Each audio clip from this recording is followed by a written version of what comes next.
Disparition le mardi 28 août dernier, personne encore n'y croyait vraiment, même si sur tous les visages se lisait une douleur à peine contenue. Le président du conseil d'administration de la RTI, Bouaka Pascal, revivait sans nul doute toutes ces années passées ensemble, consacrées au sport à la RTI, en particulier ce duo gagnant de 1992 à Dakar, où tous deux avaient commenté la finale inoubliable Côte d'Ivoire-Ghana qui consacrait enfin les éléphants sur le toit de l'Afrique. Anthony, nous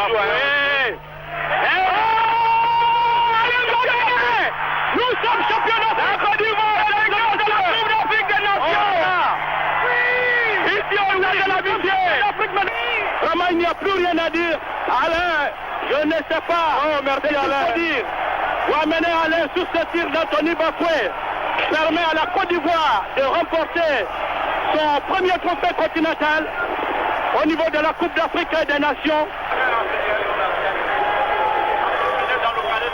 Le directeur général de la RTI, Akasaye Lazare, avec tous ses collaborateurs présents, pour accueillir et pleurer un de leurs qui aura consacré une partie de sa vie, 30 années durant, a apporté sa pierre à la construction d'une RTI à qui il manquera beaucoup. En effet, Moussa Kamagaté était en mission à Paris pour discuter des droits commerciaux de la prochaine Coupe d'Afrique des Nations lorsqu'il a été victime d'un malaise cardiaque qui lui a été fatal la veille de son retour sur Abidjan. L'imam Bridji, présent à l'aéroport, a eu ces mots de compassion. Je voudrais dire à la famille que tout ce que Dieu fait est bon. C'est un mot qu'on dit souvent, mais ce n'est pas facile de vivre. C'est à ce moment quand Dieu teste notre résistance, notre foi. C'est Dieu qui a donné, c'est Dieu qui a pris. Donc nous, en tant que croyants, lorsque cela arrive, on dit Inna lillahi wa inna ilayhi raji'un. Nous sommes pour Dieu et nous allons retourner vers Dieu. À l'apparition du cercueil qui donnait à cette scène toute sa réalité sociale et naturelle, parce que Dieu a donné et Dieu a repris, son épouse, digne dans la douleur, ses enfants, ses parents, ses amis, tous ses confrères n'ont pu retenir leurs larmes. À son épouse, à ses enfants, à toute sa famille, la RTI reconnaissante ne l'oubliera pas. La levée de corps est prévue pour le vendredi 7 septembre à 9h à Ivosep, suivi de l'enterrement au cimetière de Williamsville.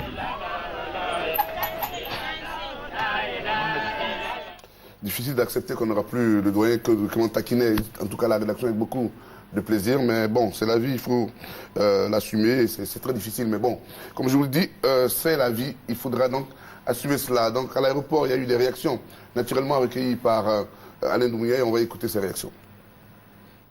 Ce sont nos années qui nous ont mis sur la route de la communication au niveau de la RTI et qui nous ont encadrés. Aujourd'hui, nous sommes directeurs, c'est sur eux que nous comptons pour pouvoir amener à bien notre mission.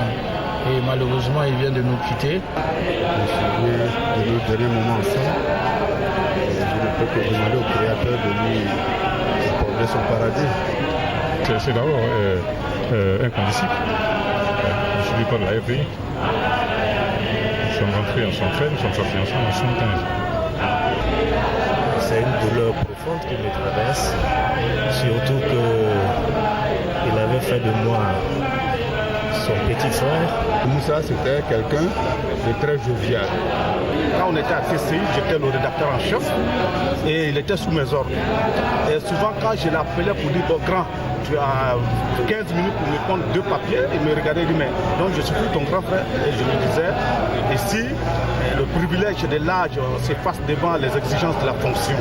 Dur, vraiment c'est dur. C'est dur parce que moi je suis triplement endeuillé. J'ai perdu un ami, un frère et un collègue. Et c'était un collègue,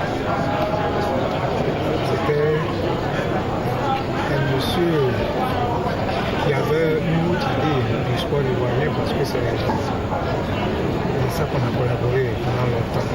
Il est vraiment ouvert et puis il ne fait pas de différence entre ses enfants, entre les amis de ses enfants. Je l'ai trouvé sympa et que son âme repose en paix. Il faut dire que je suis triste triste parce que j'ai perdu un de mes aînés dans la profession. Moussa Kamagaté fait partie de ces aînés qui m'ont accueilli à la RTI. Depuis l'âge de 14-15 ans, il y a plus de 50 ans actuellement.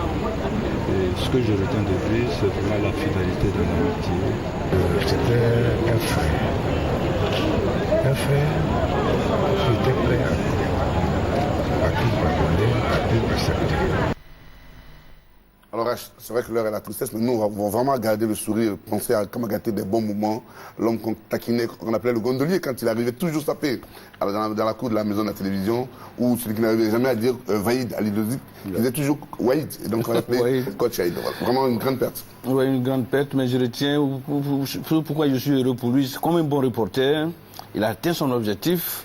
Tout à l'heure, on l'a écouté, il a commenté.